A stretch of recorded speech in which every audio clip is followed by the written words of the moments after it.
Docteur Godard, l'homme qui voulait disparaître. Épisode 1 sur 9. Une enfance marquée par l'absence et la rupture du père. Avant les disparitions, avant la maison, avant le sang, avant la mer devenue saine de toutes les hypothèses, il y a chez Yves Godard une fracture plus ancienne. Une fracture intime, familiale, presque souterraine. Pour comprendre ce que le docteur Yves Godard va devenir, il faut revenir à cette première cassure, à l'image d'un père qui tombe, à l'instant où une autorité se brise, à ce moment où, dans l'histoire d'une famille, le réel vient remplacer le mythe. Yves Godard grandit dans un univers où la figure paternelle occupe une place immense. Son père est médecin. Il représente la réussite, la discipline, le savoir et l'ordre. Il transmet un cadre. Il transmet aussi un modèle. Dans la famille Godard, le père semble montrer la route. Le fils suivra. Il fera médecine, il s'inscrira dans une continuité. Longtemps, dans la famille Godard, tout donne l'impression d'une lignée solide, presque classique. Un père fort et un fils qui avance dans son sillage. Une famille structurée autour d'un centre gravité paternel incontestable. Mais ce centre finit par céder. Et il cède d'une manière d'autant plus violente qu'elle survient là où on attendait l'apaisement. En 1989, Henri Godard prend sa retraite. Le temps est venu, croit-on, des projets longtemps repoussés. Avec son épouse, il décide alors de tout vendre pour acheter un bateau et partir faire le tour du monde. Le projet a quelque chose de magnifique. Il évoque la liberté, l'évasion, une seconde vie, un recommencement. Vu de loin, c'est presque un rêve de carte postale, un repos bien mérité après des années de labeur. Un couple qui largue les amarres, une existence qui se dénoue enfin de contraintes. Mais ce rêve tourne court. Au large de l'Espagne, le père d'Yves Godard abandonne sa femme. Il quitte le bateau pour partir rejoindre sa maîtresse. Le geste est brutal. Il ne s'agit pas seulement d'une séparation. Il s'agit d'une rupture en pleine mer. D'un arrachement, d'une trahison d'un père si emblématique. Et pour Yves Godard, le choc est immense. Ceux qui reviendront plus tard sur cette période diront que Yves Godard l'a très mal vécu. Très très mal. Parce qu'au-delà du scandale conjugal, c'est toute l'image du père qui s'effondre. Le médecin respectable, le chef de famille, l'homme de règle, l'homme de morale, tout vacille d'un coup. La statue tombe. Le père n'est plus celui qui tient la famille. Il devient celui qui part, celui qui abandonne, celui qui laisse derrière lui une femme humiliée, blessée, détruite. Dans ce désarroi, Yves, lui, reste très proche de sa mère. C'est un point essentiel. Il ne voit pas cette scène de loin comme un simple épisode conjugal. Il la reçoit en plein cœur, comme une blessure directe. Ce qui arrive à sa mère le touche profondément. Il ne voit pas seulement un mariage qui se défait, il voit une femme laissée au bord du chemin, une femme trahie, une femme à qui l'on retire brutalement sa place, et cette scène se joue sur un bateau. Ce détail, plus tard, prendra une résonance presque insoutenable. Dans l'histoire des Godard, la mer n'est pas d'abord un décor romantique. Elle devient le lieu de la rupture, le lieu du départ, le lieu où l'on quitte l'autre, le lieu où on disparaît. La coïncidence est trop forte pour ne pas frapper ceux qui, des années plus tard, tenteront de relire la trajectoire du docteur Godard. Son père abandonne sa femme en mer. Des années plus tard, Yves Godard, lui aussi, sera happé par un récit où la mer occupe une place centrale. Comme si un même motif traversait les générations. Comme si, dans cette famille, la mer n'ouvrait pas seulement l'horizon, comme si elle avalait aussi les liens. Après cet épisode brutal, quelque chose change chez Yves Godard. Pas forcément visible immédiatement, pas un basculement spectaculaire. Mais une faille s'installe chez le jeune Yves Godard, une défiance, une fracture intérieure. Il découvre soudain que l'image du père n'est pas celle qu'il croyait. Il découvre qu'un homme peut transmettre des valeurs et les trahir, qu'il peut imposer une ligne et s'en écarter lui-même, qu'il peut incarner la stabilité et devenir l'auteur du chaos. Cette révélation agit comme un effondrement intime. Pour un fils qui avait grandi dans l'ombre structurante du père, cette chute est considérable. D'autant qu'elle atteint aussi sa mère, à laquelle il est profondément attaché. Certaines blessures familiales ne se referment jamais complètement. Elles ne commandent pas tout, mais elles orientent une vie. Elles travaillent en silence dans l'esprit de la personne blessée. Elles reviennent au moment des autres crises de la vie. Chez Yves Godard, cette scène semble faire partie de ces blessures-là. Elle ne dit pas tout de l'homme qu'il deviendra, mais elle éclaire quelque chose de sa construction. Son rapport à la rupture, son rapport au départ, son rapport à la fuite, et peut-être son rapport à la double vie. Car après ce séisme familial, le parcours de Godard semble peu à peu sortir de la ligne attendue. Il reste bien sûr le fils du médecin, il devient lui-même docteur, mais l'image d'une existence parfaitement tracée commence à se fissurer. Comme si l'exemple paternel, au lieu de le stabiliser, avait fini par lui transmettre une autre leçon. La possibilité de rompre, la possibilité de partir. La possibilité de détruire le cadre au moment même où l'on semblait l'avoir accepté. Plus tard, certains proches diront qu'il y avait chez Yves Godard plusieurs versions de lui-même. Comme s'il avait eu plusieurs vies en une seule. Un premier Yves, puis un autre, des bascules, des déplacements, des réinventions successives.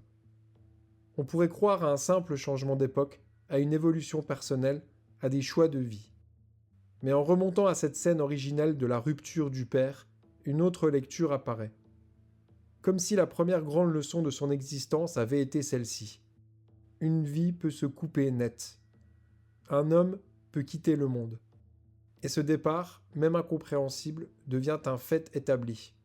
C'est peut-être aussi pour cela que cette histoire familiale intrigue autant ceux qui se sont penchés sur la personnalité du docteur Godard. Parce qu'elle ne vaut pas comme explication mécanique. Elle vaut comme matrice d'un mystère à venir. Elle contient déjà plusieurs motifs qui reviendront plus tard. Le secret, la trahison, la fuite, la mère, l'abandon de la femme aimée, le renversement brutal d'une image sociale, le père d'abord admiré, puis soudain vu autrement. Dans le souvenir des proches qui ont connu cette époque, ils en ont vu un Yves Godard durablement affecté. Ce n'est pas seulement la déception d'un fils envers son père, c'est l'effondrement d'un ordre moral. Le père qui avait transmis la médecine, le père qui avait transmis la voile, le père qui avait transmis une certaine idée de la vie. Ce père-là se révèle capable de tout quitter au moment où l'on croyait son existence installée. Là encore, le parallèle futur est troublant. Dans le dossier Godard, tant de questions tourneront autour de cette idée. Le docteur Godard a-t-il voulu partir ? Le docteur Godard a-t-il voulu rompre avec son ancienne vie ? Le docteur Godard a-t-il préparé sa disparition ? Le docteur Godard a-t-il reproduit, à une échelle plus obscure encore, un schéma déjà inscrit dans son histoire familiale ? Il serait trop simple de dire que tout commence là. Une vie n'obéit jamais à une seule scène. Mais il serait tout aussi faux de minimiser ce moment. Cette rupture au large de l'Espagne n'est pas un simple épisode de biographie pour le jeune Yves Godard. C'est une scène initiatique, un point de fracture. L'un de ces événements qui laisse une empreinte durable parce qu'il fragilise tout. L'amour, la confiance, la filiation, l'idée qu'un fils se fait de l'homme qu'il doit devenir. Comprendre Yves Godard, ce n'est donc pas seulement suivre sa carrière, ses choix, ses dettes ou ses zones d'ombre, c'est revenir à ce bateau, à cette mère abandonnée, à ce père parti vers une autre vie, à ce jeune homme qui voit soudain se décomposer le modèle auquel il croyait. Dans cette histoire, la première disparition n'est peut-être pas celle que l'on croit. Avant les corps introuvables et les pistes contradictoires, il y a d'abord la disparition symbolique du père, ou plutôt sa chute. Le moment où il cesse d'être un repère pour devenir une blessure. C'est peut-être là, dans cette blessure ancienne, que commence la longue énigme du docteur Yves Godard.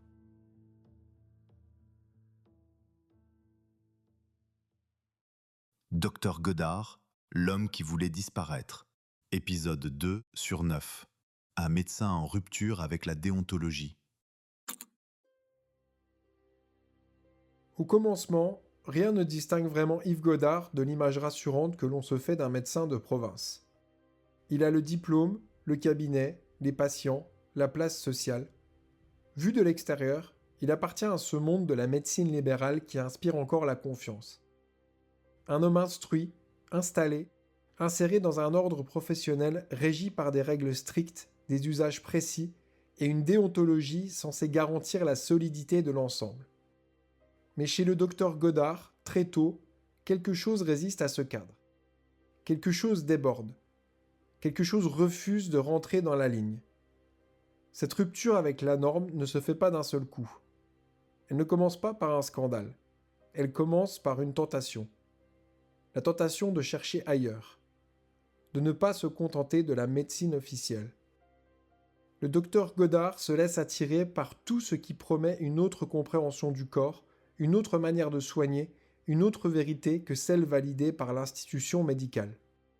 Dans les années 90, Yves Godard développe ainsi un intérêt marqué pour les médecines parallèles, les pratiques hors normes, les solutions que les autres médecins regardent avec prudence, voire avec méfiance.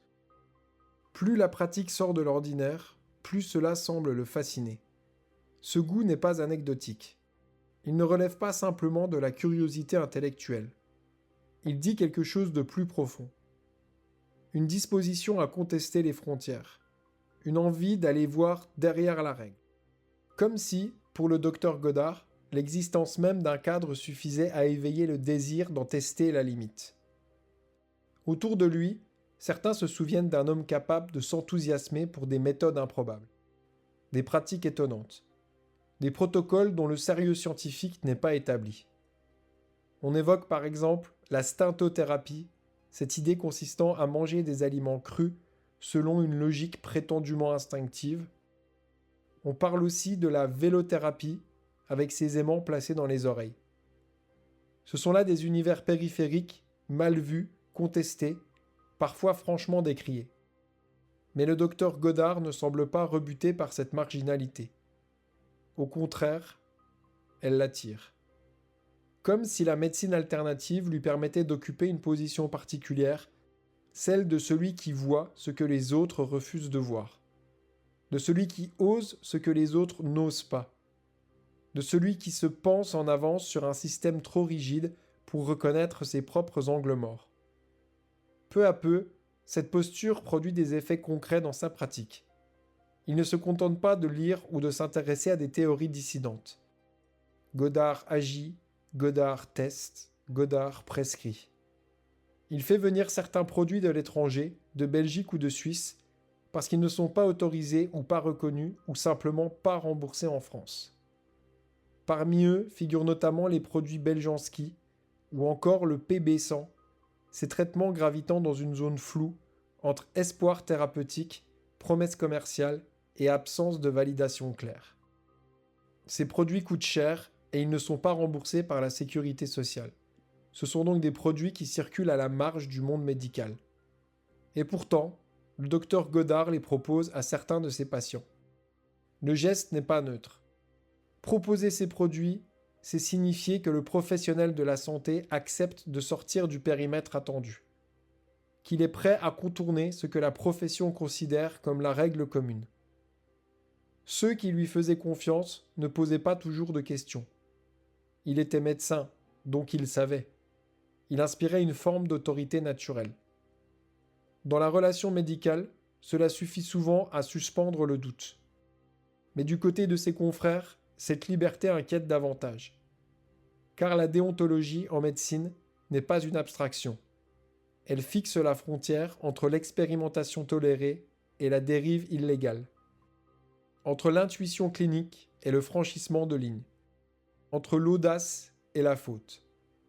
Or, le docteur Godard semble peu à peu considérer que cette frontière n'est pas intangible, qu'elle peut se négocier, qu'elle peut se déplacer. Cette frontière peut même être ignorée s'il estime, lui, avoir raison. C'est là que son rapport à l'institution se révèle avec plus de netteté. Godard ne se comporte pas comme un homme écrasé par la règle. Il se comporte comme un homme persuadé que la règle gêne plus qu'elle ne protège. Comme si la norme n'était pas une garantie collective, mais un obstacle. comme si les autorités médicales, loin d'incarner la prudence, représentaient surtout l'inertie. À partir de ce moment-là, le conflit avec le corps médical devient presque inévitable. Dans la vie d'un médecin, il n'y a guère pire que d'être rappelé à l'ordre par ses confrères. Le monde médical fonctionne beaucoup par réputation, par reconnaissance mutuelle, par appartenance à une communauté qui veille jalousement sur ses limites. Pour avoir simplement osé s'exposer, parler, sortir du rang, un praticien peut rapidement se retrouver isolé. Et Yves Godard, justement, ne revient pas dans le rang. Il ne corrige pas vraiment sa trajectoire. Il ne renonce pas à ce qui le singularise. Au contraire, il donne le sentiment de s'enfoncer dans une logique personnelle. Une logique où ce n'est plus la validation des autres qui compte, mais la conviction intime d'être dans le vrai. Cette posture est essentielle pour comprendre la suite, parce qu'elle montre déjà un homme qui ne vit pas les rappels à l'ordre comme des alertes, mais comme des attaques. Un homme qui n'interprète pas la contradiction comme une limite utile, mais comme la preuve qu'il dérange. Un homme qui ne se soumet pas à la règle commune, parce qu'il se pense plus lucide que ceux qui l'édictent. Sa marginalité médicale n'est donc pas un simple trait de caractère. C'est une méthode et un mode de positionnement. Elle révèle une personnalité pour qui sortir du cadre n'est pas un accident, mais une manière d'exister. Et plus encore, une manière de se définir contre un système. Ce système, pour le docteur Godard, ce n'est pas seulement la sécurité sociale, l'administration ou l'ordre des médecins. C'est la moindre personne qui veut lui fixer une frontière. Toute forme d'autorité qui lui est intime de se conformer. Dans ce rapport tendu à la norme, il y a déjà quelque chose d'une rébellion plus générale. Une rébellion diffuse. Pas forcément spectaculaire, mais constante. Elle s'exprime d'abord dans la médecine, parce que c'est le territoire d'expertise du docteur Godard. Parce que c'est là qu'il a du pouvoir. Parce que c'est là qu'il peut imposer sa vision. Mais elle préfigure aussi d'autres ruptures à venir. D'autres refus. D'autres affrontements avec les institutions. Son cabinet médical devient alors plus qu'un lieu de soins. Il devient le théâtre d'une singularisation. C'est un sanctuaire où Yves Godard affirme, par ses choix, qu'il ne veut pas être un praticien comme les autres. Et ce n'est pas sans ambiguïté. Car cette volonté d'indépendance peut aussi passer pour du courage, pour de l'audace, pour le refus de l'orthodoxie stérile. Et chez certains patients, cette image a pu renforcer la confiance envers le docteur Godard. Un médecin qui cherche encore, un médecin qui ne renonce pas, un médecin qui tente, mais dans le regard de l'institution, ces gestes inhabituels du docteur Godard ont une toute autre signification. Il devient suspect. Il suggère une perte de repère, une dérive.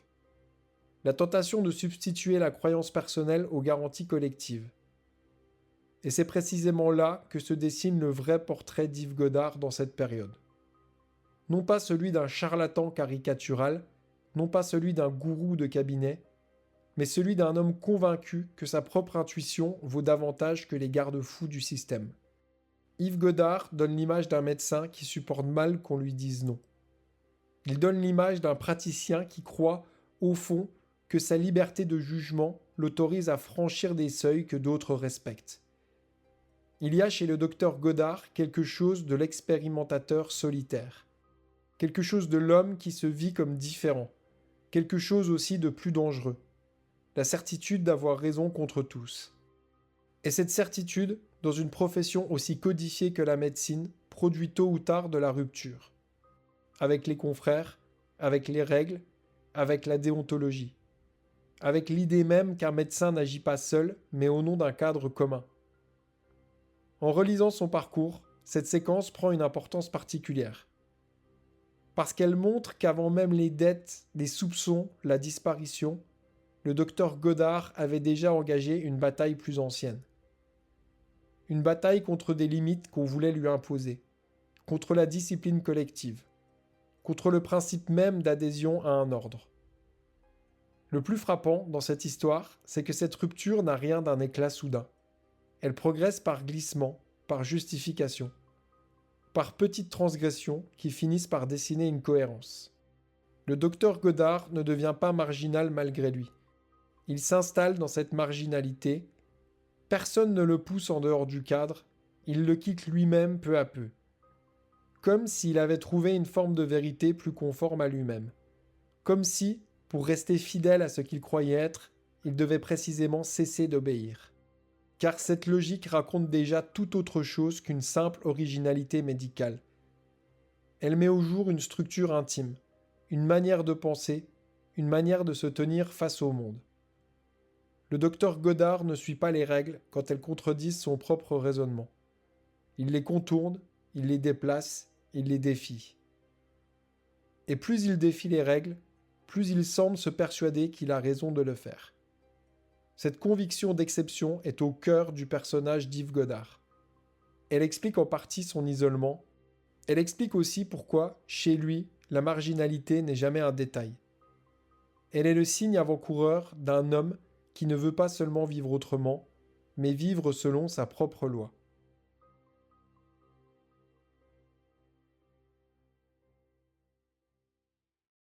Docteur Goddard, l'homme qui voulait disparaître.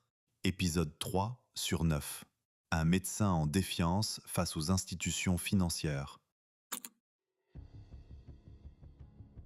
Au fil des années, Yves Goddard n'entre pas seulement en rupture avec une certaine médecine. Il entre aussi en guerre contre un autre monde. Celui des caisses de cotisation, des rappels, des huissiers, des organismes sociaux, de tout cet édifice administratif qu'il ne voit plus comme une structure collective, mais comme une machine qui l'étrangle. Chez lui, les difficultés financières ne se résument pas à une mauvaise passe. Elles deviennent une lecture du monde. Une manière de se positionner contre un système qu'il juge hostile, abusif, presque persécuteur. Le basculement ne se fait pas d'un coup. Il s'installe lentement, à mesure que les charges du cabinet continuent de tomber, implacables, tandis que sa situation se tend. Sur sa carte de visite, le titre de docteur continue d'imposer le respect. Mais derrière cette façade de stabilité, les équilibres se dégradent. Il faut continuer à faire tourner le cabinet, payer, assumer, répondre aux échéances.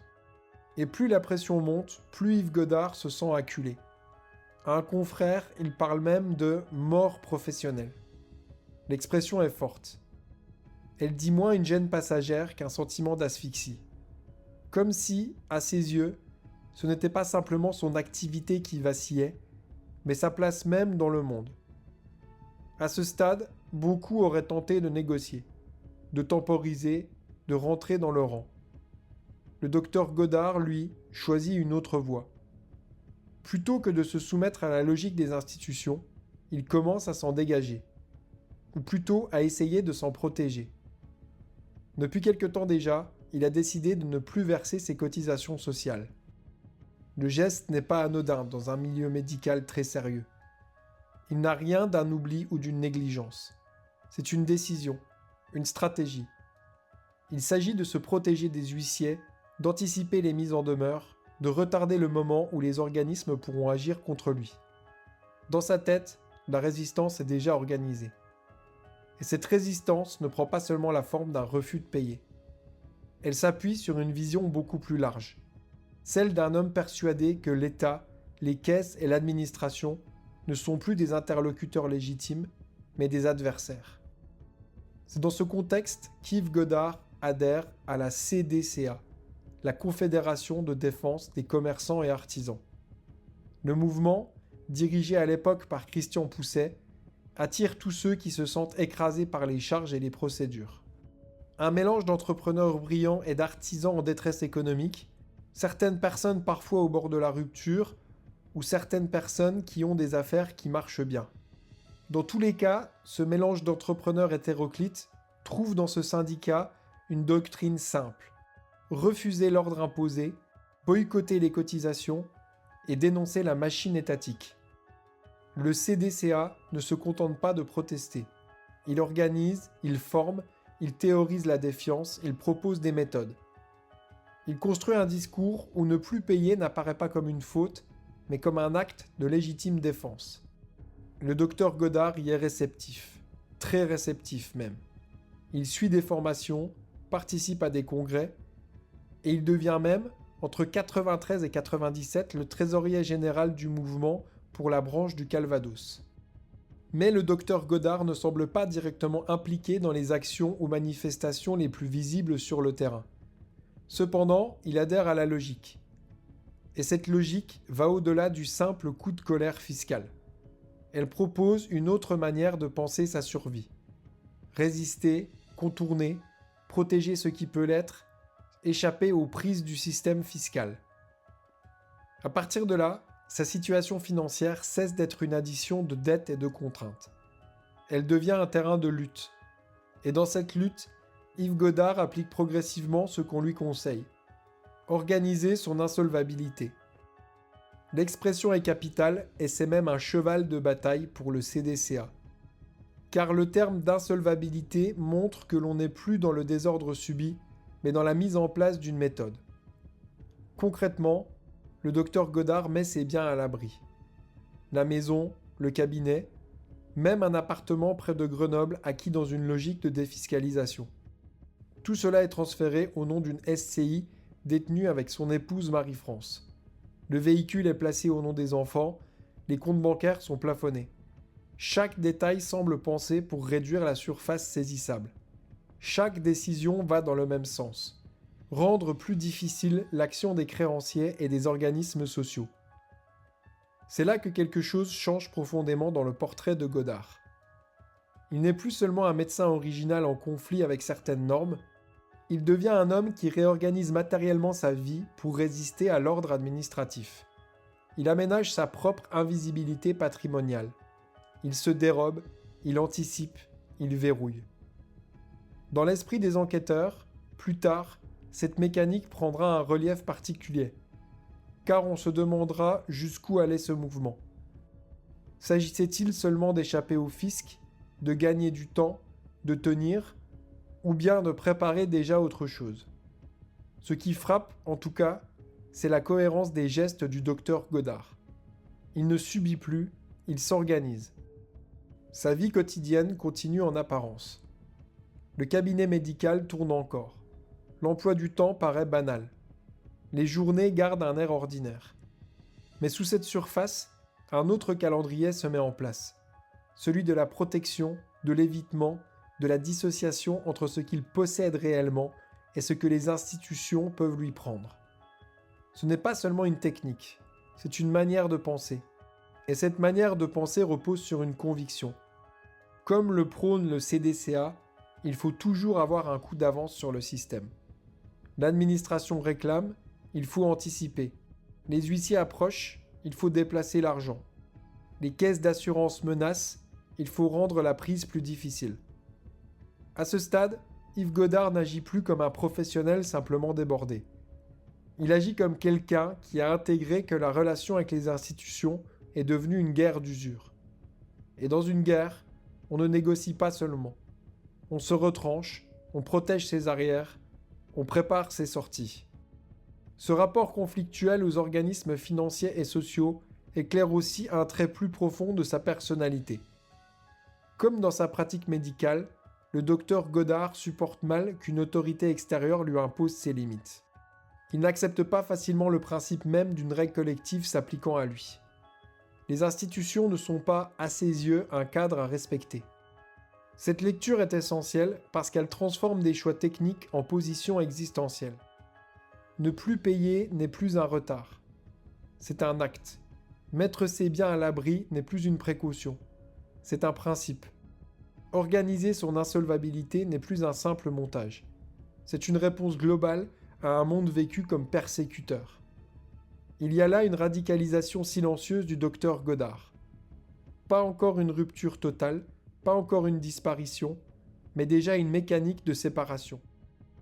C'est l'histoire d'un homme qui, face à la pression, ne choisit pas la régularisation. Il choisit la dissociation. L'ordre établi lui demande de répondre, il répond par le contournement. On veut le ramener dans le cadre, le docteur Godard aménage sa sortie. Voilà pourquoi ces difficultés financières ne peuvent pas être lues comme un simple décor, elles révèlent une logique plus profonde, une logique de rupture, une logique de défiance. Une logique dans laquelle le docteur Godard cesse d'être seulement un homme en difficulté pour devenir un homme qui construit pas à pas sa propre résistance au système.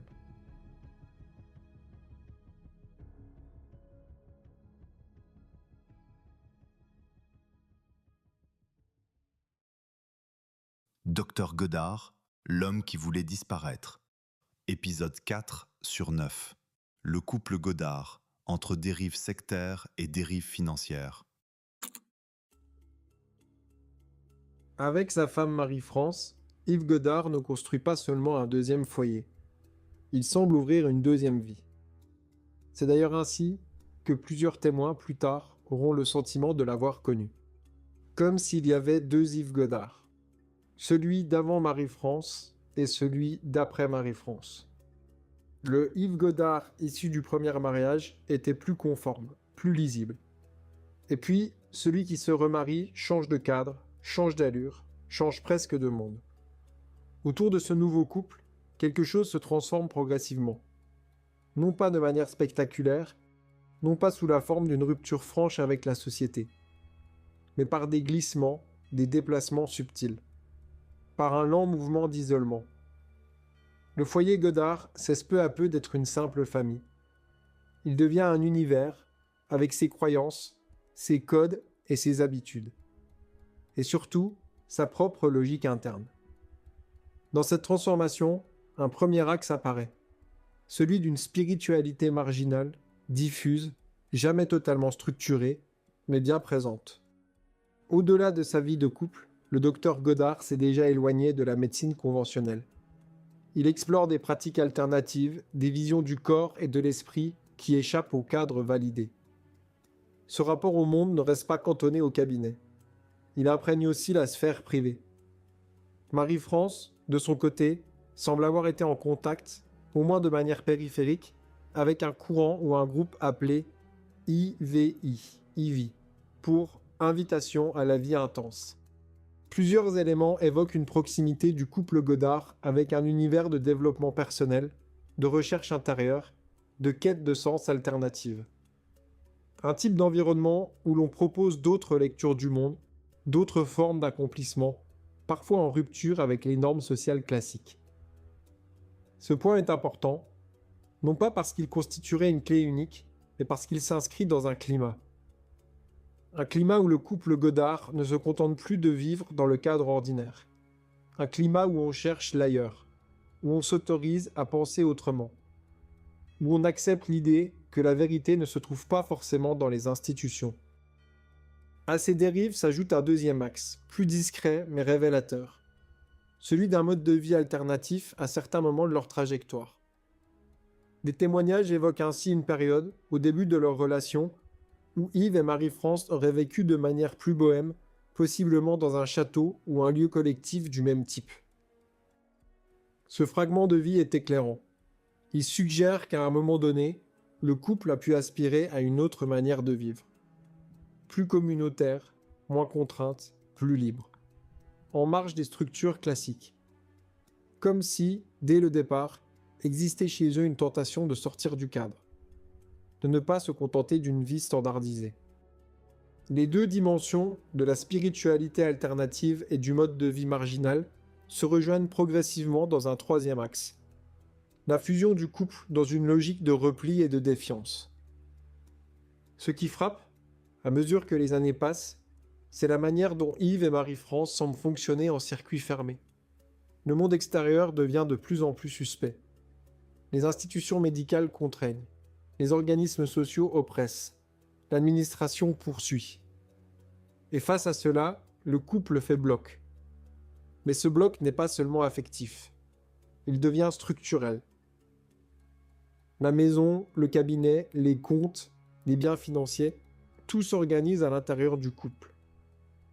La SCI détenue ensemble, les décisions financières partagées, les stratégies de protection mises en place. Le foyer devient à la fois une unité familiale, une cellule économique et un espace de résistance. Chez Yves Godard, cette dynamique ne reste pas purement idéologique ou spirituelle. Elle se mêle très tôt à autre chose, à une défiance économique, à une logique de contournement. Ainsi, les croyances du couple, les choix de vie et les stratégies financières finissent par se confondre. Ce n'est plus seulement une question de spiritualité. Ce n'est plus seulement une question d'argent. C'est un système global. Un système dans lequel le couple se referme sur lui-même, tout en construisant ses propres règles. De l'extérieur, rien n'apparaît immédiatement anormal. Mais à l'intérieur, les repères changent. On ne fait plus totalement confiance aux normes communes. On ne se fie plus aux institutions. Et dans ce système, une ambiguïté persiste. Marie-France est au cœur du dispositif. Elle travaille avec lui, elle partage son quotidien, elle participe à la gestion de l'entreprise. Mais elle n'a peut-être pas accès à tout. Car plus le temps passe, plus Yves Godard semble développer des zones qui lui sont propres. Des espaces de décision. Des logiques qu'il ne partage pas entièrement. C'est cette tension qui rend le couple si difficile à lire. À la fois fusionnel et asymétrique. Unis en apparence, mais traversés par des lignes de fracture invisibles. Le foyer Godard devient ainsi un espace particulier. Un espace où se mélangent croyances alternatives, aspiration à une autre vie, pression financière et stratégie d'évitement. Et c'est précisément dans ce type de configuration que les tensions les plus fortes peuvent s'accumuler sans bruit.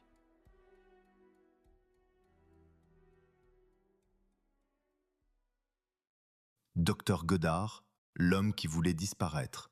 Épisode 5 sur 9. Une pression financière devenue insoutenable. À ce stade de sa vie, Yves Godard n'est plus seulement un médecin en difficulté. C'est un homme qui se sent encerclé. Ses dettes ne sont plus des accidents de parcours. Elles deviennent un climat, une ambiance, une pression constante, une présence quotidienne. Quelque chose qui s'insinue dans chaque geste, chaque décision, chaque projection vers l'avenir. Sur le papier, pourtant, tout tient encore. Le cabinet, les enfants, la famille, Marie-France, le statut de docteur, une apparence de stabilité. Mais derrière cette façade, l'équilibre se fissure. Les charges continuent de tomber, les organismes sociaux réclament, les échéances reviennent. Les mises en demeure s'accumulent. Et pour Yves Godard, cela n'a plus rien d'administratif. Ça devient existentiel.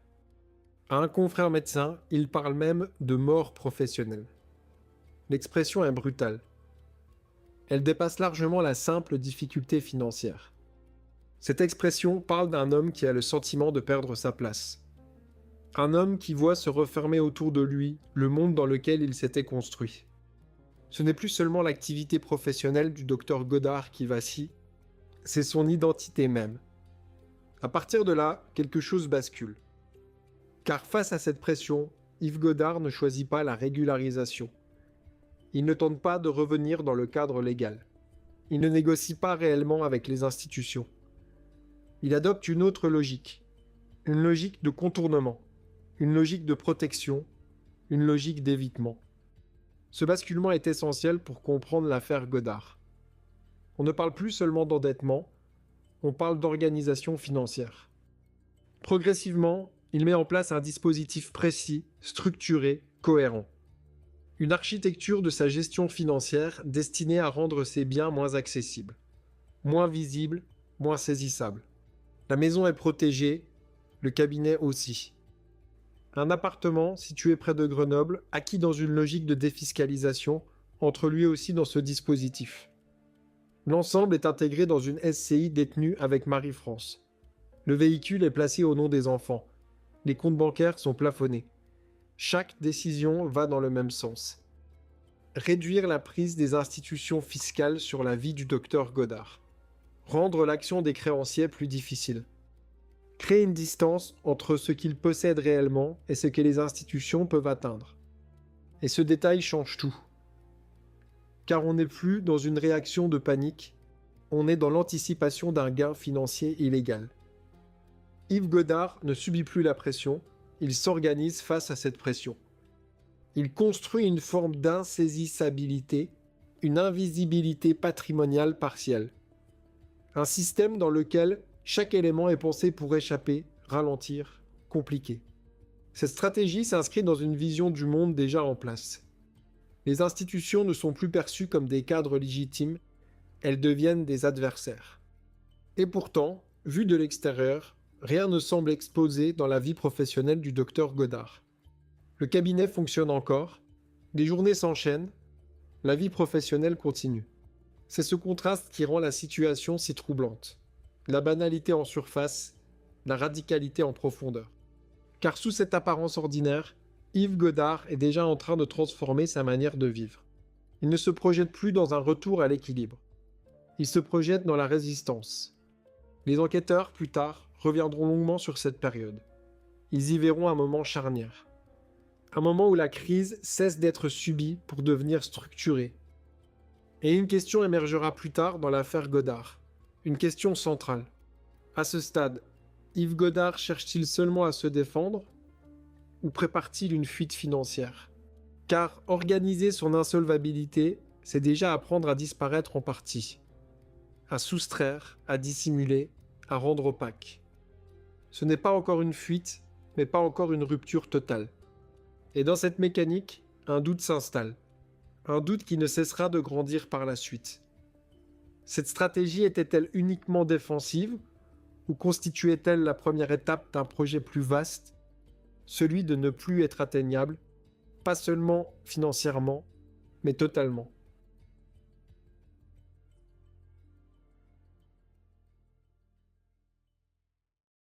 Docteur Godard, l'homme qui voulait disparaître. Épisode 6 sur 9. La préparation d'une nouvelle vie sans sa femme, mais avec ses enfants. Dans les semaines qui précèdent la disparition, quelque chose change chez Yves Godard. Ce n'est pas un effondrement visible, pas une rupture franche, pas une crise ouverte. C'est plus discret, plus intérieur. Mais en relisant cette période, une impression s'impose. Le docteur Godard est déjà ailleurs. En apparence, tout continue. Le cabinet fonctionne, les consultations s'enchaînent, la maison vit, les enfants sont là. Rien ne semble annoncer une rupture imminente. Et pourtant, derrière cette normalité, une autre logique se met en place. Une logique de préparation. L'un des éléments les plus révélateurs concerne son agenda. Jusqu'à la veille du départ, Yves Godard masque son agenda volontairement à Marie-France. Ce détail est capital, car Marie-France n'est habituellement pas une épouse tenue à distance de l'activité professionnelle. Elle est assistante au cabinet, c'est elle qui, normalement, gère et connaît l'agenda. Et c'est elle qui voit tout. Si l'agenda échappe à Marie-France, ce n'est donc pas un oubli. C'est une dissimulation. Et cette dissimulation semble dirigée contre Marie-France. Pas contre les patients, pas contre les institutions, mais contre la personne même qui partage sa vie et son travail. Comme si, au cœur du couple, une frontière s'était installée. Comme si Yves Godard construisait une partie de sa vie hors de son regard. Ce point change profondément la lecture de cette période, car il suggère que ce qui se prépare n'est pas un projet commun. Ce n'est pas une fuite organisée à deux. C'est une projection individuelle, ou plus précisément, sélective. Dans cette projection, un élément ressort avec force. Les enfants restent inclus dans le projet. Ils ne sont pas tenus à l'écart. Au contraire, ils semblent faire partie du mouvement.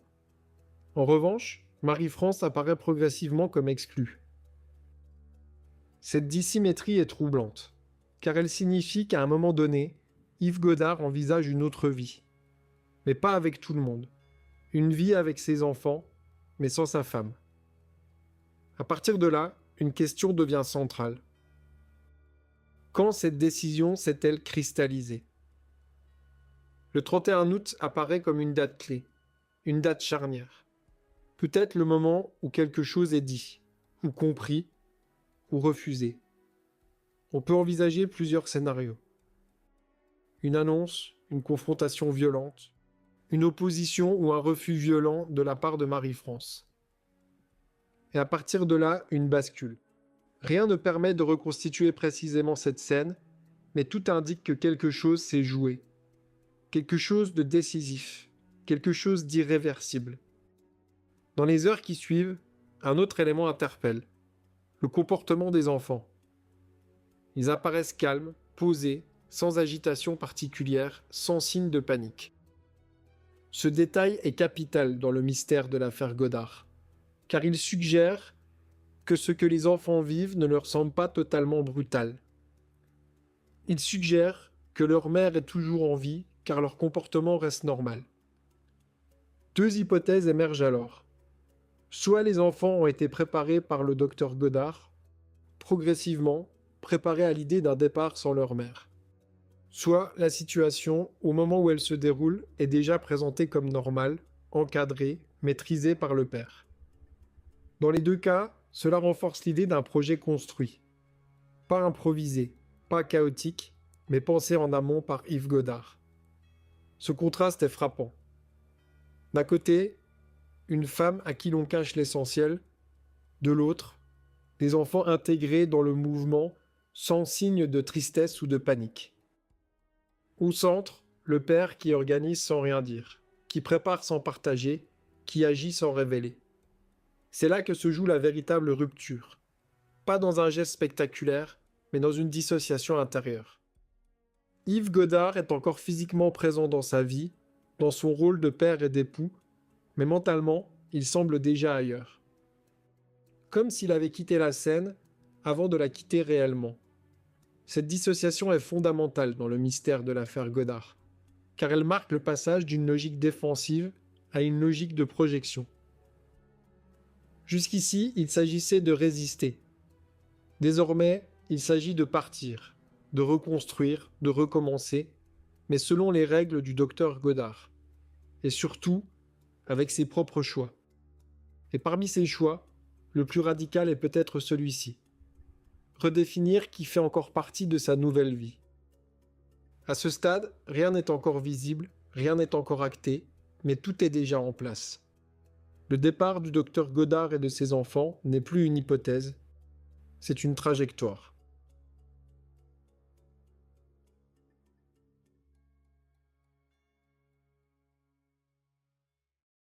Docteur Godard, l'homme qui voulait disparaître. Épisode 7 sur 9. Marie-France Godard. Véritable assassinat ou mise en scène? Le 31 août 1999 est une date charnière. Une date autour de laquelle tout se fracture. Ou plutôt une date à partir de laquelle tout deviendra incertain.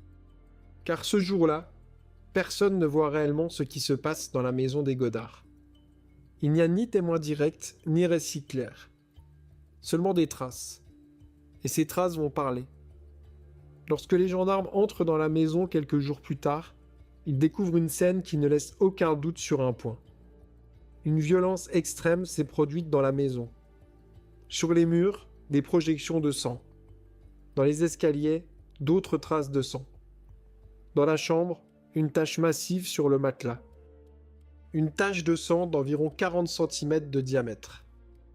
Les enquêteurs préciseront même qu'ils ont découpé le matelas au cutter pour vérifier à quel point était imbibé le sang, ce qui laisse supposer une énorme quantité de sang libéré. L'analyse est formelle. Ce sang est celui de Marie-France Godard. À partir de là, une certitude s'impose. Quelque chose de grave, de très grave, s'est produit dans cette maison. Les experts vont plus loin. Ils étudient la forme des projections, leur direction, leur répartition. Et un scénario commence à se dessiner. L'impact d'une arme blanche, une projection initiale, puis un déplacement. Celui d'un corps tiré sur le sol ou d'une personne blessée. Les traces dans les escaliers suggèrent que ce corps, qui est avec grande certitude celui de Marie-France, a été déplacé vers le bas de la maison.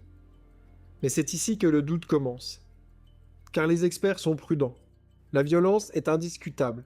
La perte de sang de Marie-France est massive. Mais la mort n'est pas formellement établie à cet instant. Autrement dit, il n'est pas certain que Marie-France est morte dans la maison. Elle a pu survivre un certain temps après les coups infligés à l'arme blanche. Cette ambivalence est centrale dans le mystère de l'affaire Godard. Car elle ouvre plusieurs scénarios. Le premier, un meurtre immédiat de Marie-France, suivi d'une dissimulation du cadavre. Le second, Marie-France infligée d'une blessure grave, suivie d'une survie et d'un transport. Le troisième, Une scène volontairement dramatisée dans une logique de mise en scène. Dans ce troisième scénario, le docteur Goddard aurait simulé une fausse mort de sa femme. Aucun de ces scénarios n'a été clairement élucidé. Le lendemain matin, à 8h45, Yves Goddard quitte le domicile avec ses enfants. Une voisine affirme d'abord avoir vu Marie-France à l'arrière du véhicule. Un geste de la main de la mère de famille installée à l'arrière de la voiture. Mais plusieurs années plus tard, la voisine revient sur ses déclarations. Elle doute, elle n'est plus certaine. Et pourtant, ce point est crucial, car s'il avait été confirmé, il aurait bouleversé toute la chronologie. Mais en s'effondrant, il laisse place à une incertitude totale. Marie-France était-elle dans la voiture ? Marie-France était-elle blessée ? Marie-France était-elle inconsciente ? Ou Marie-France était-elle déjà morte ? Le trajet vers Saint-Malo pose alors un autre problème. Un problème de temps. Entre la maison et le port, le délai est court, très court. Se débarrasser d'un corps est possible, mais difficile, risque élevé, peu de marge d'erreur. Chaque minute compte. Chaque arrêt devient suspect. Pour étoffer ce mystère, on retrouvera également des traces de sang dans la camionnette du docteur Goddard. Ce sang appartenait à Marie-France. Vers 10h30, le docteur Goddard fait des courses. Et là encore, un détail intrigue. Il achète des jouets, des objets du quotidien, mais aussi des produits d'entretien. Ce point est essentiel, car dans ce contexte, ces achats peuvent être interprétés autrement. Non pas comme des besoins domestiques, mais comme une tentative d'effacement. Mais pour nettoyer quoi ? La voiture ? Des traces de sang ? La question reste ouverte. Mais elle s'inscrit dans une logique possible de dissimulation. Sur le port, un autre élément frappe. Avant d'embarquer dans le voilier, le comportement des enfants est calme. Ils sont détendus. Ils ne présentent aucun signe de panique, aucune agitation visible. Ce détail est troublant, car s'ils avaient été confrontés à une scène de violence extrême, alors quelque chose aurait pu transparaître dans le comportement des enfants. Mais rien, comme si la situation était déjà stabilisée ou maîtrisée. Un douanier qui contrôlera plus tard le bateau du docteur Goddard ne remarquera rien d'anormal dans le comportement des enfants. Ce douanier remarquera également sur le Nick, le bateau du docteur Goddard, un objet qui va retenir son attention. Une housse de planche à voile.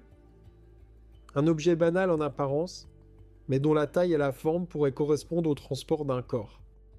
Il ne s'agit pas d'une preuve, seulement d'une hypothèse logistique. Une possibilité parmi d'autres. Car dans l'affaire du docteur Goddard, rien n'est simple. Chaque élément ouvre plusieurs lectures. Et au centre de tout, un vide persiste. Le corps de Marie-France n'a jamais été retrouvé. Ce vide empêche toute conclusion définitive. Sans corps, impossible d'établir formellement la mort. Impossible de dater précisément le décès. Impossible de reconstituer entièrement la séquence. Alors, les hypothèses coexistent. Un assassinat suivi d'une dissimulation. Une blessure grave suivie d'un transport et d'une disparition.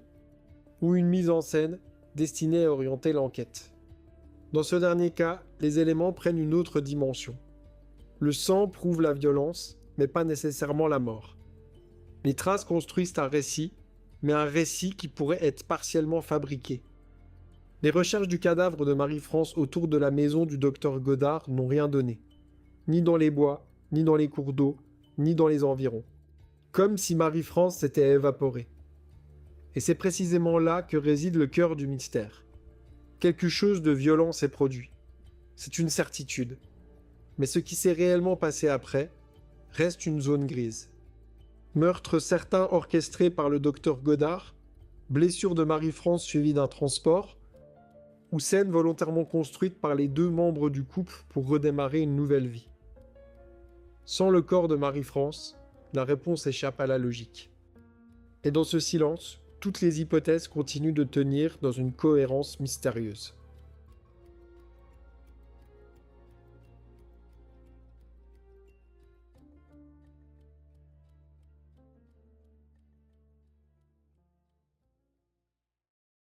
Docteur Goddard, l'homme qui voulait disparaître. Épisode 8/9. La fuite en mer, les côtes françaises comme point de départ. Le départ en mer est le dernier moment où tout semble encore tenir. Un père, ses enfants, un bateau, une traversée. Une image presque ordinaire. Et pourtant, c'est précisément à partir de là que tout bascule. Le voilier quitte les côtes françaises. Direction la Manche. Une zone maritime fréquentée. Surveillée, connue des marins. Les conditions météorologiques sont favorables. Pas de tempête, pas de mer agitée. Rien qui ne puisse expliquer un naufrage brutal. Rien qui ne puisse empêcher un marin expérimenté comme le docteur Godard de réagir. Ce point est fondamental, car il rend déjà l'hypothèse d'un accident soudain beaucoup moins crédible. Quelques jours plus tard, des indices apparaissent. Le 16 septembre, un gilet de sauvetage est retrouvé au large de Cherbourg. Puis un canot de survie s'échoue sur les côtes anglaises. Vide, sans occupant, sans corps. Immédiatement, l'idée d'un naufrage du docteur Godard et de son voilier le Nick s'impose. Mais très vite, cette hypothèse se fissure. Car en mer, un naufrage laisse des traces. Des débris, des fragments, des éléments dispersés. Ici, presque rien. Et surtout, une absence interpelle. Aucun appel de détresse. Pourtant, il y avait bien à bord du Nick une radio VHF permettant d'alerter les secours en quelques secondes. Yves Godard est un marin expérimenté qui connaît parfaitement ces procédures d'urgence. Même en situation de panique, même en urgence, un appel radio SOS est presque un réflexe pour tout marin. Et pourtant, aucun message, aucun signal, rien. Ce silence est presque incompréhensible. Il suggère soit une impossibilité totale d'agir, ce que les conditions météo ne justifient pas, soit une absence de volonté d'alerter. Le radeau de survie, lui, va devenir un élément central, car il présente plusieurs anomalies. D'abord, son déclenchement. Ce type d'équipement ne s'active pas seul. Il nécessite une action manuelle. On a donc une personne qui a déclenché ce radeau de survie. Ensuite, l'état du radeau de survie. Le toit est arraché. La bonbonne de gonflage a disparu. Des cordages inhabituels sont observés. Ces détails intriguent les experts. Ils ne correspondent pas à un usage classique en situation d'urgence. Une hypothèse émerge alors. Le radeau aurait pu être utilisé autrement, gonflé volontairement, puis tracté derrière un autre bateau. Non pas pour sauver, mais pour simuler un faux naufrage, simuler un abandon. Créer une scène de toutes pièces. À cela s'ajoute un élément déterminant, l'absence totale d'épave. Les recherches ont été importantes dans la région. Moyens maritimes, moyens aériens, interventions spécialisées. Les fonds marins ont été sondés, explorés, scrutés. Et pourtant, rien. Aucun bateau, aucune trace. Dans une zone aussi fréquentée que le large du port de Saint-Malo, cette absence d'épave devient à elle seule une anomalie majeure. Car un voilier ne disparaît pas totalement. Même coulé, même endommagé, il laisse toujours une trace. Ici, le vide est complet.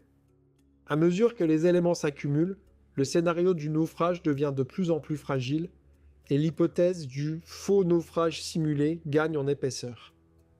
Conditions météo favorables, aucun appel de détresse, radeau déclenché manuellement et présentant des anomalies. Absence totale d'épave. Tout cela ne forme pas un accident cohérent. Cela forme une série d'incohérences. À partir de là, une autre lecture s'impose progressivement. Et si la mer n'avait pas été le lieu d'un drame, mais l'outil d'une disparition simulée? Car la mer offre un avantage unique. Elle efface les corps, elle disperse les épaves, elle rend l'épreuve incertaine, elle empêche les reconstitutions précises. Disparaître en mer, c'est disparaître sans corps, sans scène figée, sans certitude. Dans cette logique, les éléments retrouvés prennent un autre sens. Le gilet de sauvetage, le radeau, quelques objets épars, juste assez pour suggérer un drame, mais pas assez pour le prouver. Comme si un récit avait été construit en haute mer, déposé, lâché dans l'espace maritime. Un récit crédible, mais contrôlé. Le départ du docteur Godard en mer cesse alors d'être une fin. Il devient le point de départ de l'affaire Godard. Le moment où il quitte le monde invisible, le moment où on rentre dans une zone où tout devient flou. Un espace idéal pour disparaître. Et dans cette hypothèse, la question change de nature.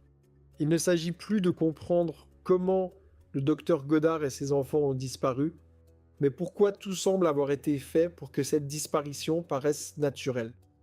Comme si la mer n'avait pas servi à subir un drame, mais à en fabriquer un.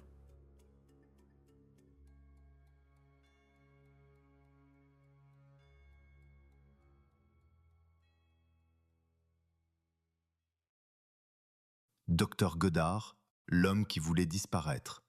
Épisode 9 sur 9, les îles Britanniques, dernière étape avant la disparition du docteur Godard. La mer n'a rien livré. Ni épave, ni enchaînement clair, ni preuve définitive. Face à ce vide, l'enquête bascule. On cesse progressivement de chercher un naufrage. On commence à envisager une fuite. Et c'est à ce moment-là qu'apparaissent les premières traces humaines. Sur l'île de Man, une hôtesse d'accueil se souvient d'un homme. Le souvenir est précis. Il cherchait un logement. Il parlait calmement. Et lorsqu'elle lui demande son nom, il répond « Godard, pas le cinéaste, je suis médecin ».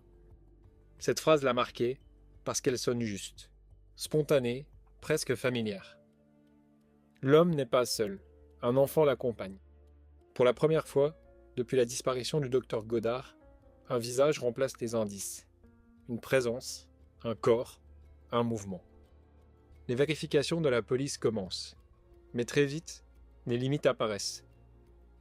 Aucune trace administrative solide. Aucune image exploitable. Les caméras ne fonctionnaient pas au moment clé. Comme si cet homme avait traversé les lieux sans laisser d'empreinte.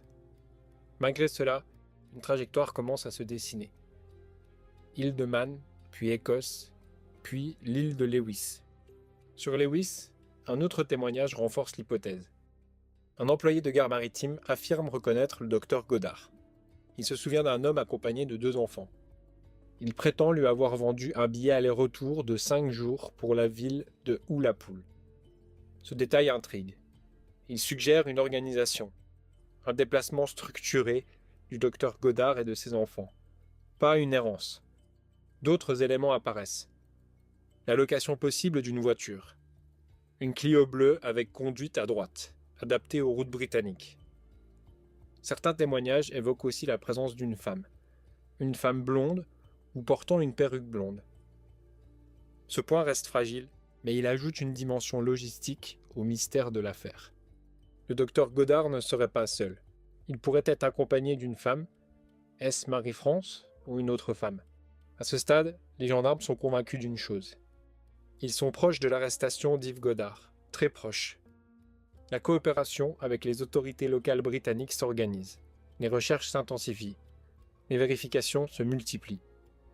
L'impression est forte, partagée, presque tangible. La police française est à quelques heures, peut-être à quelques kilomètres d'une interpellation du docteur Godard. Et puis soudain, tout s'arrête. Une erreur de procédure.